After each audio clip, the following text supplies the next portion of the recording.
Assalamualaikum warahmatullahi wabarakatuh. Waalaikumsalam warahmatullahi wabarakatuh. Pada episode sebelumnya kita sudah membahas terkait undang-undang kesehatan yang sangat cukup menguntungkan bagi apoteker di pelayanan kefarmasian.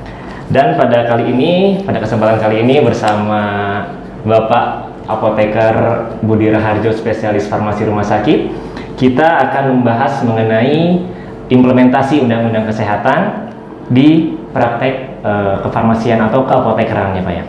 Nah, yang undang-undang ini merupakan angin segar bagi khususnya apoteker dan meningkatkan atau menaikkan harkat dan martabat bagi apoteker. Nah, bagaimana kabarnya Pak Budi?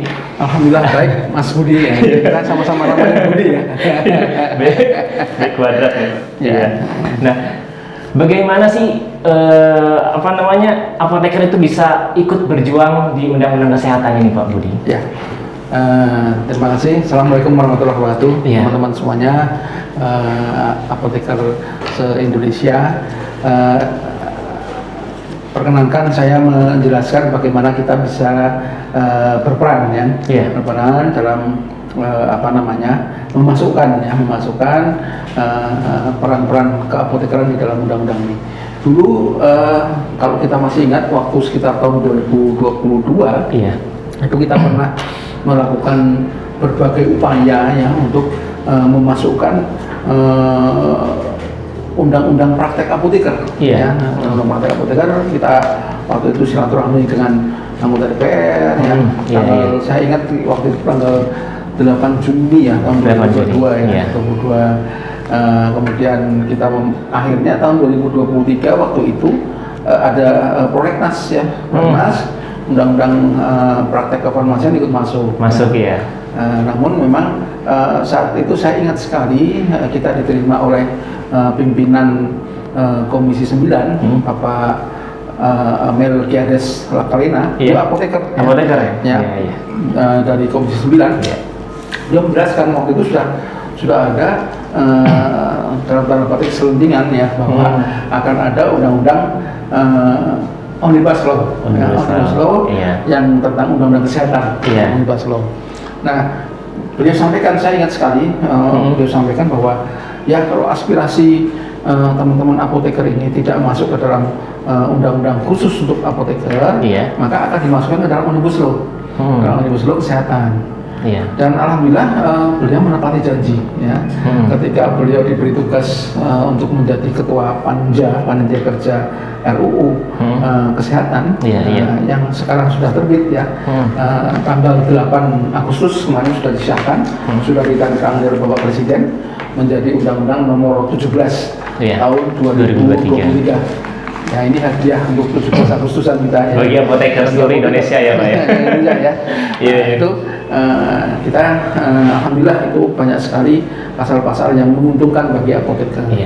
Kita juga memperjuangkannya luar biasa ya, tidak hanya tahun 2022, kemudian kita beberapa kali melakukan silaturahmi dan akhirnya kita dipimpin oleh beliau Pak Apoteker Brigjen Polisi Purnawira Mufti Juslir ya, memimpin kita Pak Mufti dalam tergabung dalam masyarakat farmasi Indonesia, memimpin kita untuk melakukan pendekatan. Beberapa kali kita diundang oleh dalam RGPU, kemudian kita melakukan pendekatan langsung kepada panja manajer kerja, dan alhamdulillah kita diterima baik.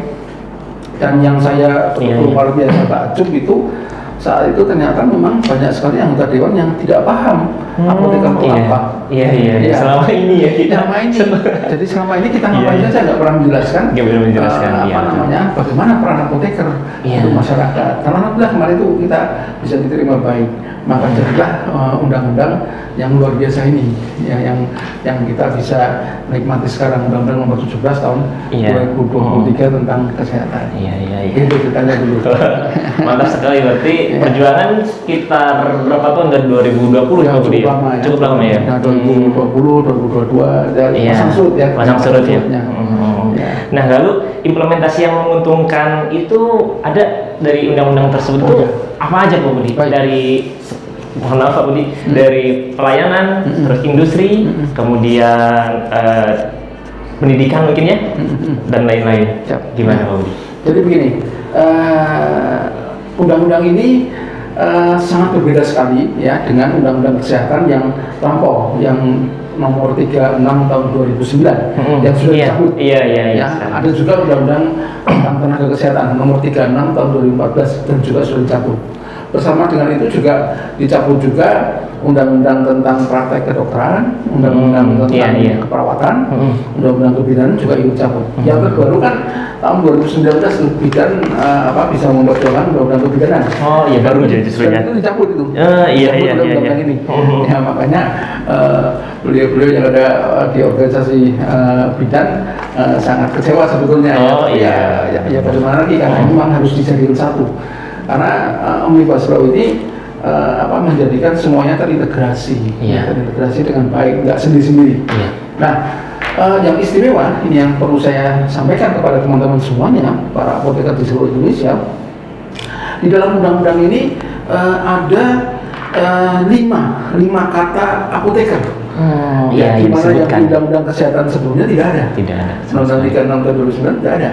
Ada 5 kata apoteker, yaitu di pasal 199 ayat 5, kemudian 286 tentang pelimpahan kewenangan, kemudian pasal 320 ayat 3, pasal 320 ayat 5, dan penjelasan pasal 320 ayat 5.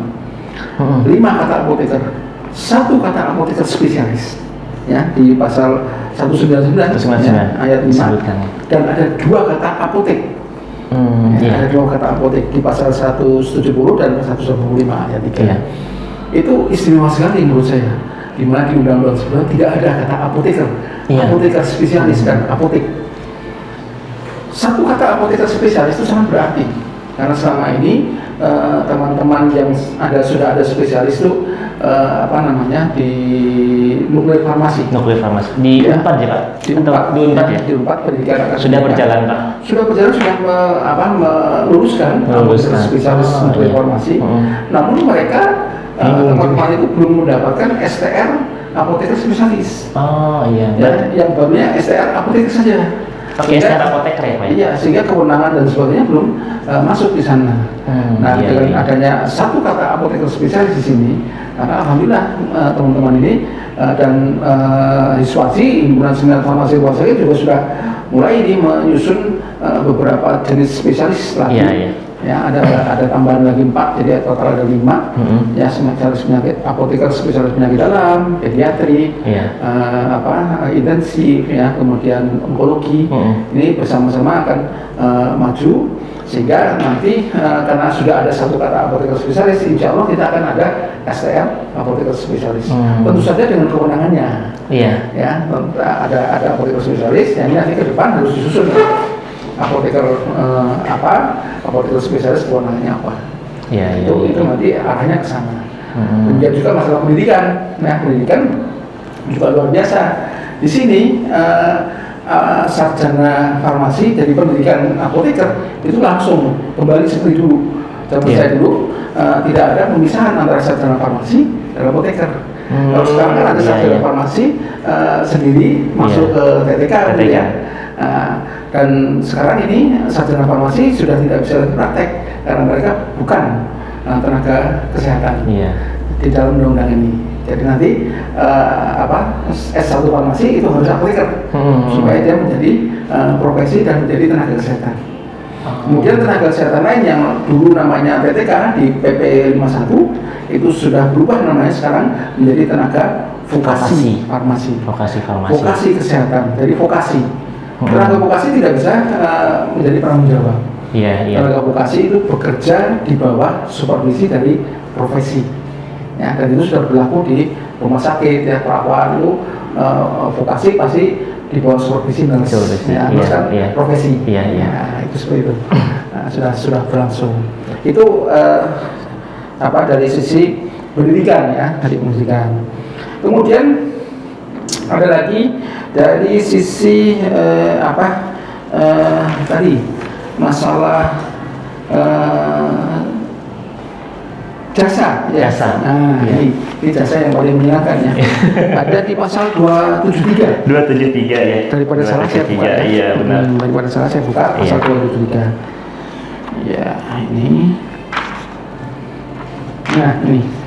Pasal 273 ya paragraf 1 bagian ke-9 hak dan kewajiban 273 ayat 1 tenaga medis dan tenaga kesehatan dalam menjalankan praktek ya berarti semuanya nih baik di distribusi di rumah sakit di apotek dan sebagainya dalam menjalankan praktek berhak nanti ada A, B, dan C ya huruf C mendapatkan gaji dari segi upah.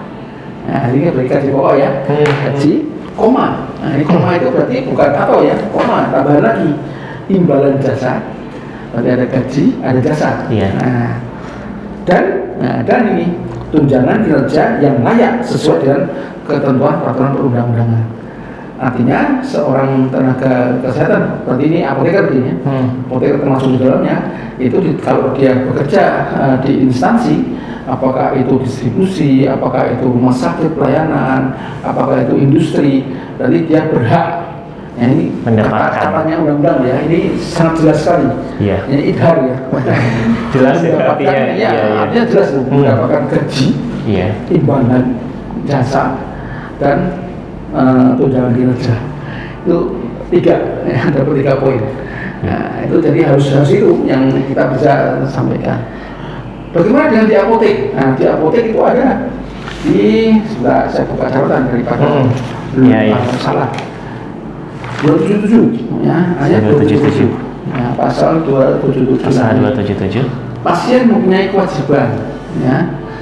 Mempunyai kewajiban APD memberikan imbalan jasa atas pelayanan yang diterima. Nah, ini penting ini. Jadi selama ini kan di apotek apa yang terjadi hanya jual beli obat. Jual beli obat, iya. Ya kita hanya dibayar dengan apa? Margin. Dengan ya. margin, iya. Harga neto plus margin. Plus margin 15% atau 15%. Mentok-mentok 30%. Iya, 30%. Akhirnya apa? Kita bersaing masalah harga obat. Harga obat. Apotek, sebelahnya apotek saling bersaing harga obat, ya kan? Padahal di undang-undang tidak begitu bunyinya. Undang-undang kita ini bunyinya adalah imbalan jasa terhadap pelayanan. Jadi sebetulnya mestinya kita tidak perlu lagi bersaing di masalah harga, tapi persaingannya adalah pada jasa. Ini harus kita bicarakan bersama ini. Apoteker seluruh Indonesia harus bicara bersama tentang bagaimana jasa itu konstruksinya dibuat berdasarkan undang-undang ini.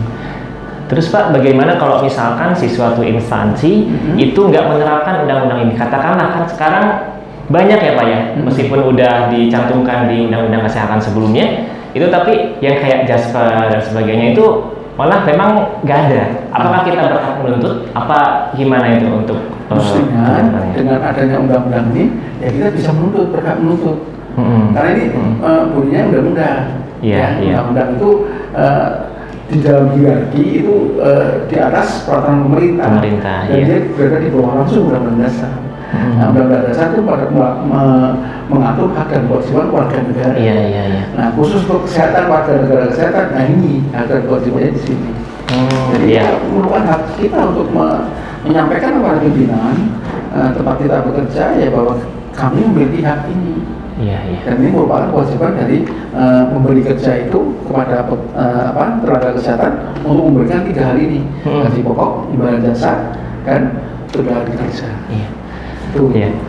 Gini Pak Budi, yang menarik dan sangat saya pribadi pertanyakan itu undang-undang ini kan merupakan angin segar bagi apoteker itu, revolusi.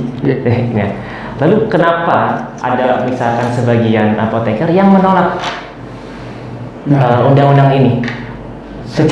Saya juga kurang paham itu kenapa mereka menolak ya. Nah, padahal kan itu senjata gitu kan, senjata buat apoteker. Nah, itu gimana? Kita sama yang menolak itu, yang sampai dibawa ke sana itu kenapa itu menolak?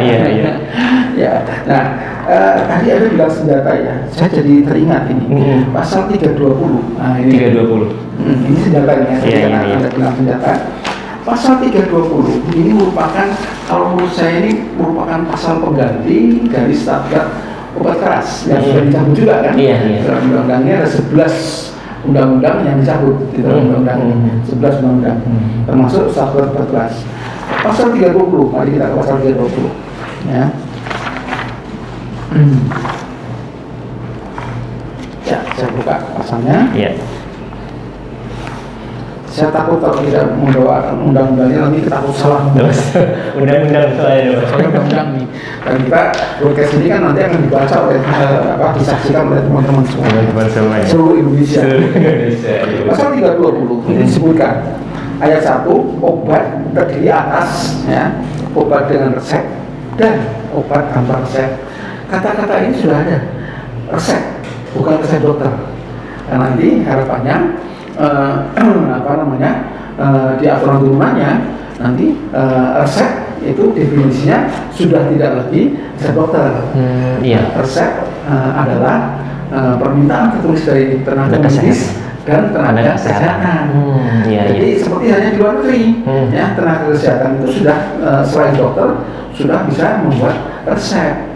Ya, permintaan tertulis dari tenaga medis dan tenaga kesehatan yang diberi kewenangan oleh negara kepada apoteker untuk tidak sekedar melayani resep, tapi untuk melakukan asuhan atau layanan kefarmasian atau layanan keapotekeran. Itu definisinya musia begitu nanti di turunannya.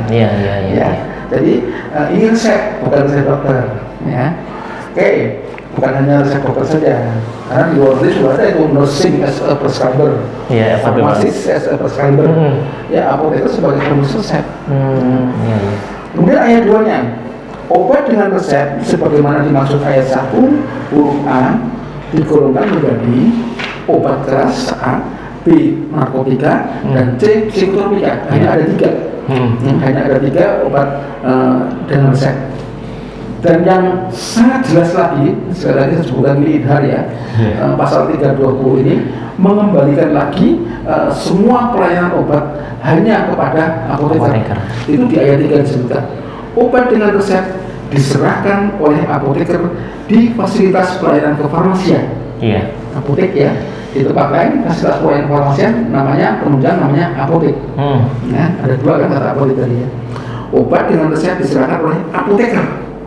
Ini jelas ini yang menyerahkan harus apoteker di fasilitas pelayanan kefarmasian, ya apotek sesuai dengan ketentuan peraturan perundangan. Artinya selain apoteker di apotek, ya di fasilitas pelayanan kefarmasian itu tidak boleh menyerahkan obat keras. Nah, bagaimana dengan mohon maaf ya, kita tahu lah ya, kita paham dan mohon maaf ya, kita tahu lah ya bahwa teman sejawat lain kesehatan lain ada banyak yang melakukan praktek kefarmasian, dispensing. Ya, itu kata Anda ya. Tapi melakukan praktek kefarmasian ini tidak boleh sekarang, ya di undang-undang ini tidak boleh. Yang menyerahkan harus apoteker. Apoteker, ya. Karena apa? Karena di dalam ada sanksinya kalau yang menyerahkan ada sanksinya di pasal 436. Nah, coba kita lihat. 436. Ya. Kita membaca undang-undang itu harus utuh, ya. 436. Ya, ini. Ya, saya bacakan pasal 436. Ya. Ayat 1, setiap orang yang tidak memiliki keahlian dan kewenangan, ya, tetapi melakukan praktek kefarmasian, artinya semua orang yang tidak memiliki keahlian itu yang diberikan dalam kampus, dan kewenangan itu diberikan oleh negara. SPR, regulasi, IP, kan, ya, untuk praktek kefarmasian. Artinya praktek kefarmasian siapa? Apoteker. Nah, kalau orang yang tidak memiliki keahlian dan kewenangan, artinya bukan apoteker, tetapi melakukan praktek kefarmasian, ada bilang tadi dispensingan ya. Sebagaimana dimaksud pasal 45 ya, ayat 1 dipidana. Jadi ini pelanggarannya pidana. Ya, dipidana dengan pidana denda paling banyak 200 juta. Nah, ayat 2-nya dalam hal praktek kefarmasian seperti ayat 1 yang terkait dengan sediaan farmasi berupa obat keras dipidana penjara 5 tahun atau pidana denda 500 juta. Ya, jadi artinya mohon maaf ini menolak kesehatan lain, mulai undang-undang ini berlaku yang ketika melakukan praktek kefarmasian tapi bukan apoteker, ya akan kena pidana. Oleh sebab itu daripada kena pidana, mending menulis resep, begitu ya. Resep boleh ditulis oleh perawat, oleh bidan, sesuai dengan kewenangan masing-masing, oleh dokter, sesuai dengan kewenangan masing-masing. Jadi undang-undang ini sebetulnya, ya kalau menurut saya, ini undang-undang ini menjadikan potensi apoteker. Apoteker di Indonesia yang dari peradaban bahula ini melejit seperti peradaban para apoteker yang di luar negeri. Karena luar biasa nih apoteker bisa menulis resep, bisa melakukan layanan farmasi secara optimal. Kemudian ayat 4, obat tanpa resep, ini balik ke pasal 320 ya. Obat tanpa resep sebagaimana dimaksud ayat 1 huruf B digolongkan obat bebas dan obat bebas terbatas. Bebas dan bebas terbatas, lingkaran hijau, lingkaran biru, itu memang obat yang aman dan bisa dilakukan sesuai indikasi oleh masyarakat. Ya, aman, tidak perlu ada tenaga kesehatan, apalagi tidak perlu ada tenaga kefarmasian di sana. Ya, itu obat yang aman memang. Makanya dia boleh di ayat 6-nya diberikan di fasilitas pelayanan farmasian maupun di lainnya, di permarket, minimarket, ini buat itu aman. Ini karena dijualkan itu aman. Ada batasan tertentu nggak Pak kalau misalkan pengasihannya untuk misalkan ada di dalam obat misalnya paracetamol. Paracetamol itu di sini kan sudah ada tulisannya ya, kan biasanya ada isinya 4 gitu ya. Terus kemudian ada ini ada indikasinya demam kontraindikasi juga disebutkan sih. Kontraindikasi minum caranya berapa ya, ini aman ini. Sepanjang ini sesuai diminum sesuai dengan yang ada di leafletnya yang langsung. Ya, itu obat lingkaran biru, lingkaran hijau seperti itu. Itu aman, tidak perlu ada tenaga kesehatan. Mohon maaf Pak Budi. Lalu di pasal tersebut itu nggak dijelaskan toko obat. Nah, bagaimana dengan nasib toko obat sekarang Pak Budi? Ya, otomatis toko obat karena sebetulnya ya toko obat itu hanya menjual obat bebas terbatas saja, maka disamakan di dalam penjelasan ayat 6 tadi, termasuk fasilitas lain. Oh, fasilitas, berarti tetap masih bisa berdiri. Hipermat, ya kalau mau berdiri ya namanya mungkin, pelakunya bukan toko obat, ganti menjadi hipermat, gitu ya, atau minimarket, gitu ya, atau apotek saja sekalian di upgrade dari apotek, atau jadi toko biasa saja. Karena memang mereka hanya boleh menjual lingkaran hijau, lingkaran biru, ya, dan itu aman, gitu. Nah, ini yang sangat fenomenal, itu ayat 5-nya, pasal 320 ayat 5. Selain obat bebas terbatas, obat keras tertentu dapat diserahkan oleh apoteker tanpa resep sesuai dengan ketentuan peraturan perundangan. Ya, ini bukan obat. Ini ketentuan peraturan perundangan. Jadi tidak perlu Kementerian Kesehatan membuat peraturan pemerintah untuk ini. Karena penggunaan obat itu sudah jelas. Hanya ada 5. Yang 2 itu, yang 1 itu adalah obat dengan resep, isinya 3. Obat keras, narkotika, psikotropika. Yang 1 lagi tanpa resep, lingkaran hijau, lingkaran biru. Penggunaan obat cuma 2 aja. Itulah yang diatur oleh PP. Yang ayat 5 ini obat selain obat keras tertentu. Obat keras tertentu kan bagiannya dari obat keras kan, tidak perlu diatur lagi di dalam PP. Ya, obat keras tertentu dapat diberikan oleh apoteker tanpa resep, syaratnya di dalam penjelasan. Nah, penjelasan ayat 5 di sini disebutkan. Penjelasan pasal 320 ayat 5. Nah, sudah saya bacakan saja. Nah, ayat 5, yang dimaksud dengan obat keras tertentu adalah jenis obat keras. Ya, jadi penggunaannya penggunaan obat keras, obat yang lain lagi, obat tergolong sendiri ya. Itu hanya salah satu jenis dari obat keras. Ya. Yang terdapat pembatasan, tadi ada pembatasannya. Pembatasan apa? Indikasi dan atau jumlah. Yeah. So ini berarti indikasi dan atau jumlah. Indikasinya apa? Mestinya dalam kalau di percaturan kefarmasian di dunia yang namanya indikasi itu adalah minor illness, dibagi menjadi minor illness dan major disease, penyakit ringan dan penyakit berat. Penyakit ringan inilah yang bisa ditangani oleh apoteker di apotek, dan penyakit yang berat ini di dokter, keluarga dan seterusnya sampai ke rumah sakit rujukan. Itu penyakit ringan dan penyakit berat. Lalu obatnya bagaimana? Obatnya sesuai dengan guideline penyakit ringan tadi. Yang memungkinkan ada penggunaan antibiotik dan sesuai guideline. Ya, di Inggris itu ada 21 minor ailment yang bisa menjadi tanggung jawab apoteker di apotek. Ya, apoteker di apotek dapat melayani 21 minor ailment, sakit ringan. Ya, dan ditambah mereka bisa meresepkan, apoteker bisa meresepkan kontrasepsi. Ketika itu harus dipasang IUD, maka dia merujuk kepada dokter untuk memasang IUD. Tapi dia bisa meresepkan itu, atau bisa menyerahkan IUD itu. Begitu. Anda buka di Google, silakan browsing saja. Ya, ada semuanya itu. Ya, ada yang saya tahu di Inggris itu ada itu. Bahkan di Inggris di sana disebutkan bahwa di NHS National Health Service itu adalah BPJS-nya Inggris. Nah, itu di sana menyebutkan bahwa daripada antri ke dokter dan sebagainya, think pharmacy first. Ya, berpikirlah untuk ke farmasi itu apotek maksudnya. Datanglah ke apotek. Alasannya kenapa Pak? Karena dia sakit ringan. Sakit ringan nggak boleh dulu ditanggung oleh BPJS. Apoteker melayani obat kepada pasien BPJS-nya Inggris. Nanti apotek tadi akan mengklaim dia pasiennya dapat obatnya gratis juga sama. Begitu. Berarti di Inggris bisa menerapkan kasih antibiotik tanpa resep dokter nggak Pak, sesuai yang guideline tadi? Itu salah berpikir. Gimana Kak? Jadi intinya apoteker dapat memberikan pelayanan minor ailment. Minor ailment-nya. Ya, sakit ringan.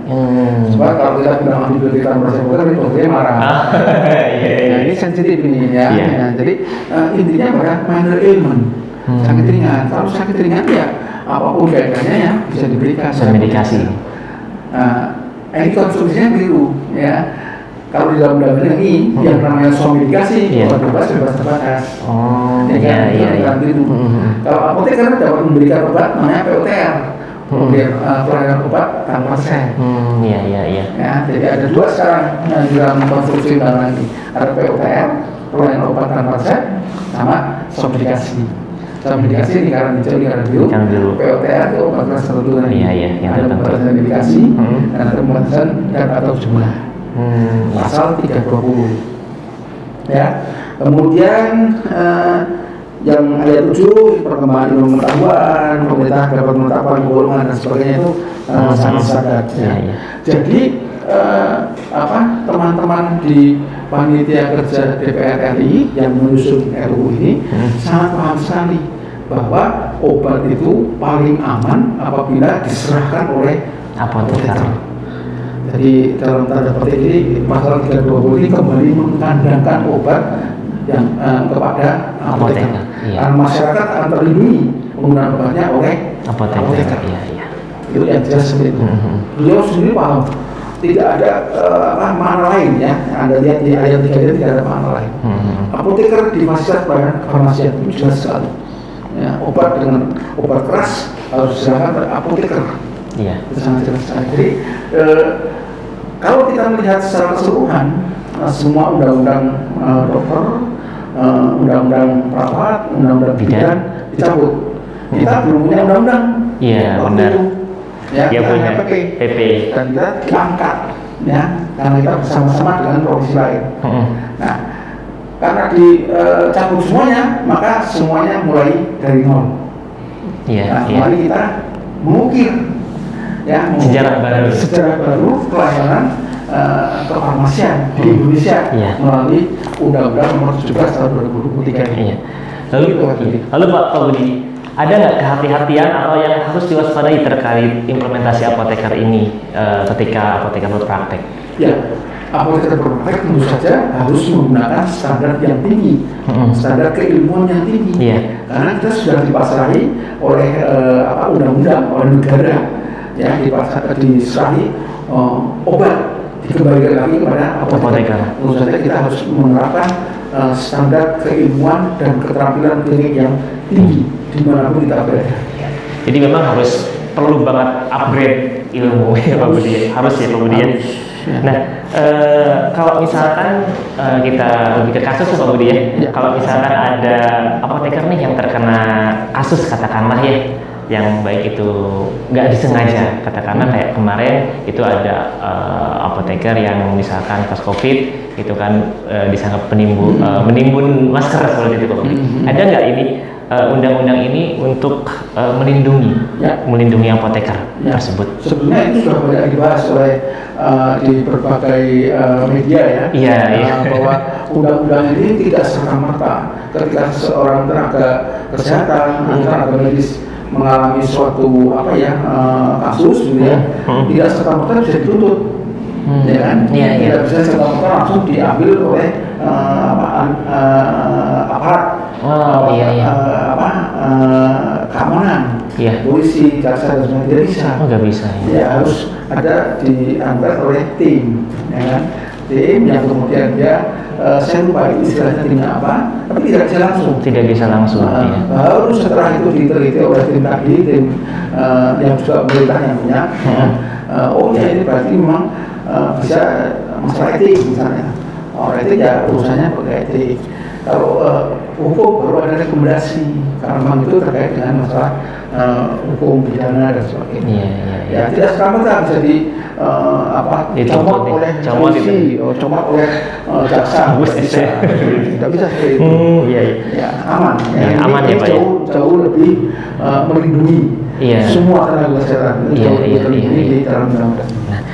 Untuk yang perpanjang SKP itu setelah undang-undang ini rilis, diperlukan lagi apa enggak Pak Budi? Ya, kalau di dalam undang-undang ini disebutkan bahwa STR seumur hidup. STR seumur hidup, keuntungannya itu. Ya, karena STR itu kan sebenarnya tanda registrasi. KTP, ya. Saya pernah mengalami STR seumur hidup. Saya lulus tahun 93. 93 saya lulus. Saya mendapatkan waktu itu namanya SP, surat penugasan. Surat penugasan itulah yang saya ditugaskan, saya bisa berpraktek di seluruh Indonesia. Sama kan dengan STR kan? Sama. Saya berpraktek di seluruh Indonesia. Nah, kemudian setelah saya di Banyumas, saya kemudian laporan kepada Dinas Kesehatan. Dinas Kesehatan ini saya bergerak bawa surat penugasan. Saya bertugas di Rumah Sakit Margono Sukario. Kemudian saya diberi namanya waktu itu SIK. Saat itu namanya surat izin kerja. Dan SIK itu hanya diperpanjang 5 tahun sekali. Ada berlakunya 5 tahun. Nah, saat itu tidak pakai kecukupan SKP tidak. Hanya pokoknya selama saya masih praktek ada surat dari direktur bahwanya ini yang bersangkutan masih praktek. Ya sudah ditulis SIK-nya, diizinkan 5 tahun sekali. Jadi ini alhamdulillah ini jadi sudah kembali seperti dulu ya. Karena itu waktu itu enak itu ya. Saya menikmati berapa? Sampai 2009, 16 tahun. 16 tahun seumur hidup Pak. Ya, seumur hidup sampai 16 tahun. Kan 2009 kan ada PP 51 kan tahun 2009. Nah, itu baru ada 5 tahun sekali kan. Nah, kemudian di sini SR seumur hidup. Kemudian SIP. Nah, ini surat izin praktek itulah yang dikeluarkan oleh Kementerian Kesehatan dalam ini Dinas Kesehatan setempat dengan kecukupan SKP. Dan SKP itu yang membuat pemerintah. Pemerintah yang bikin, bukan lagi organisasi profesi. Jadi pemerintah yang bikin. Berarti kita mengajukan kalau misalkan ada acara-acara segala sebagainya langsung ke pemerintah Pak Budi. Pemerintah dan kalau di pemerintah setahu saya mereka SKP-nya itu menggunakan model JP, jam pelajaran. Jam pelajaran. Ya, jam pelajaran. Jadi modelnya pelatihan. Ada jam pelajarannya. SKP-nya satu SKP saja 30 jam pelajaran kalau nggak salah. Oh. Ya, jadi sedikit sekali kalau apa SKP-nya. Dan perolehan SKP-nya kecuali SKP juga kalau ini saya mengasah dari ya yang di guru ya. Kalau kan guru kan ada sertifikasi. Iya. Ya, itu kan dia setiap 5 tahun kalau tidak salah itu 25 SKP. Jadi setahun itu hanya 5 SKP saja. Iya. Nah, di mana satu SKP itu ada capelnya kalau tidak salah sekitar 30 capel. Jadi satu SKP 30 capel. Iya. Makanya kalau pelatihan-pelatihan yang selama ini ada di kesehatan, yang setahu saya itu udah magis ya. Magis kalau ada pelatihan apa namanya? Dispensing, sitostatik sama steril. Steril. Itu 5 hari kalau saya 5 hari tiap 8 jam 5 hari ya. Tadi berapa itu 40 jam ya. Ada satu SKP dari Kementerian Kesehatan. Iya. Kalau di IAI kan banyak itu. Iya banyak langsung. 25 SKP di Kementerian Kesehatan hanya satu SKP. Nggak dia pakai capel. Setiap 30 jam pelajaran satu SKP di guru ya. Mungkin ini aturannya juga sama Nah, itu kan berlaku di seluruh departemen kan. Iya. Nah, itu semuanya yang mungkin adalah Kementerian Kesehatan. Mestinya nanti karena jumlah nakes banyak, pasti akan ada desentralisasi mungkinnya. Nah itu nanti kecukupan SKP-nya nanti bagaimana bisa ya saya yakin pemerintah akan bekerjasama dengan semua organisasi kesehatan. Karena di sini baru kan semua setiap tenaga kesehatan bisa membuat organisasi profesi. Iya.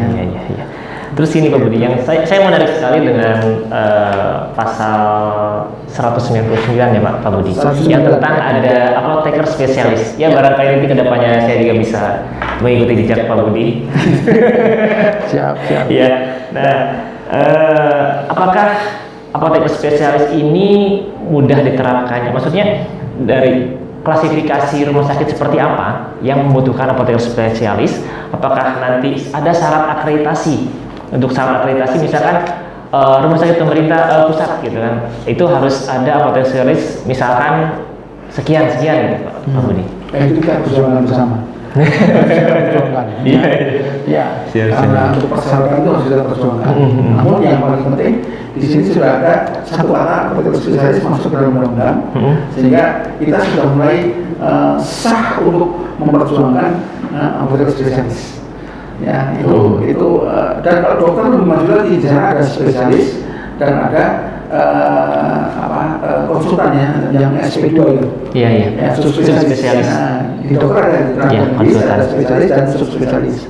Kita baru spesialis dulu deh. Nah, tapi lumayan ini kita berjuang ya. Kita berjuangkan ini. Jadi dan di undang-undang ini kan berbasis rumah sakit. Semua pendidikan spesialis berbasis rumah sakit karena untuk agar pemerintah mudah mencetak spesialis yang menjadi kebutuhan dari masyarakat. Gitu. Jadi ya kita harus berjuangkan. Ini awal ini ya. Jadi betul-betul ini perjuangan belum selesai. Sangat menarik sekali ya Pak Budi. Belum selesai. Gini Pak Budi, untuk nasib apoteker baru itu dengan banyaknya munculnya organisasi profesi itu bagaimana? Seperti yang dulu saya sempat jalankan itu ada Popca ya Pak Budi ya. Nah, kalau seperti ini gimana Pak Budi? Maksudnya kalau menurut saya tidak ada masalah ya. Karena organisasi profesi ini sudah tidak lagi memiliki kewenangan untuk memberikan rekomendasi. Ya, karena memang ternyata prakteknya rekomendasi ini menjadi dalam tanda petik menurut Menteri Kesehatan ini menjadi penghambat bertumbuhnya jumlah dokter spesialis. Ya kan? Tapi ini kan undang-undang ini tidak hanya berlaku untuk dokter, untuk semua tenaga medis dan tenaga kesehatan. Sehingga faktanya juga di organisasi profesi lain ada model-model seperti di kedokteran juga kan ada penghambatan dan sebagainya.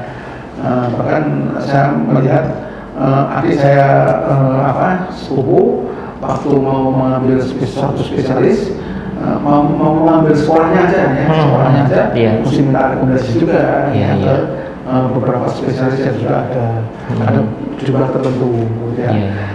Itu baru mau sekolahnya, ya. Belum nanti kalau sudah mau prakteknya dan sebagainya, mungkin itulah yang sebagai suatu alasan pemerintah dalam hal ini Menteri Kesehatan membuat undang-undang yang disatukan. Seperti ini.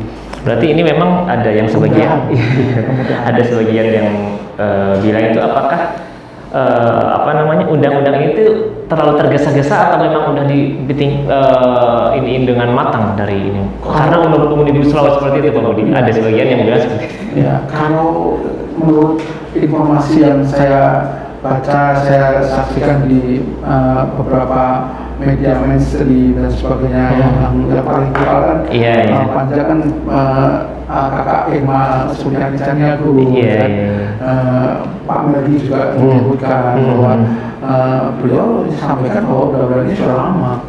Jadi udah matang, sudah lama sekali, sejak tahun 2020 atau 2021, karena mengingat pengalaman COVID. Oh iya, kemarin itu ya.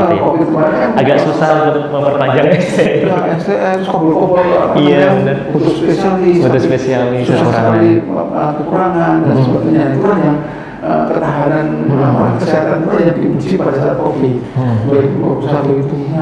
2021, 2023 cukup lama itu, lebih itu mulai disusun seperti itu. Udah matang berarti kemudian. Ya, saya kira cukup matang tuh, karena ketika kan kalau kita dengar berita-berita, Menkes selalu bercerita. Ketika COVID, ada mau spesialis mentok di aturan kedokteran. Regulasi ini mentok di perawatan, mentok ini. Pemerintah nggak bisa apa-apa, karena tidak bisa berbuat apa-apa, langsung semuanya harus pakai rekomendasi dan sebagainya. Itu yang ini disederhanakan oleh pemerintah. Dan ini sudah ada ini penyederhanaan itu sudah ada. Semua memang tugasnya pemerintah yang mengatur, bukan organisasi yang lain yang melaksanakan. Gitu. Jadi yang paling dulu ya seperti di undang-undang. Kalau saya sih mendukung undang-undang ini sepenuhnya ya Pak ya. Ya. Mantap, sangat luar biasa Pak Budi. Ada nggak terakhir Pak Budi pesan untuk sejawat apoteker seluruh Indonesia? Ya. Baik teman-teman sekalian, kita sudah memiliki undang-undang yang luar biasa. Ya, di dalam Undang-Undang 17 tahun 2023 ini harkat dan martabat apoteker ini terangkat dengan baik. Namun ini belum selesai. Ya, kita harus memperjuangkan aturan-aturan turunannya. Saya mengajak teman-teman apoteker seluruh Indonesia untuk mari kita kawal aturan-aturan turunannya ini sesuai dengan yang dikehendaki di dalam undang-undang ini. Ya, itu harus kita kawal bersama supaya nanti yang tadi saya sampaikan, kita menjadi melejit ya dari peradaban apoteker yang lampau menjadi peradaban apoteker yang baru. Kita sama seperti hanya teman-teman apoteker yang di luar negeri. Undang-undang ini sudah memberikan dasar untuk kita. Yang mari kita perjuangkan bersama. Iya, siap. Baik, itu aja paling penyampaian implementasi Undang-Undang Kesehatan tahun 2023 nomor 17 ya Pak Budi. Terima kasih Pak Budi atas waktunya. Terima kasih juga Mas Budi juga yang semoga mengundang saya untuk memberikan share ya. Share pengalaman ya Pak Budi. Ya. Terima kasih. Assalamualaikum warahmatullahi wabarakatuh. Waalaikumsalam.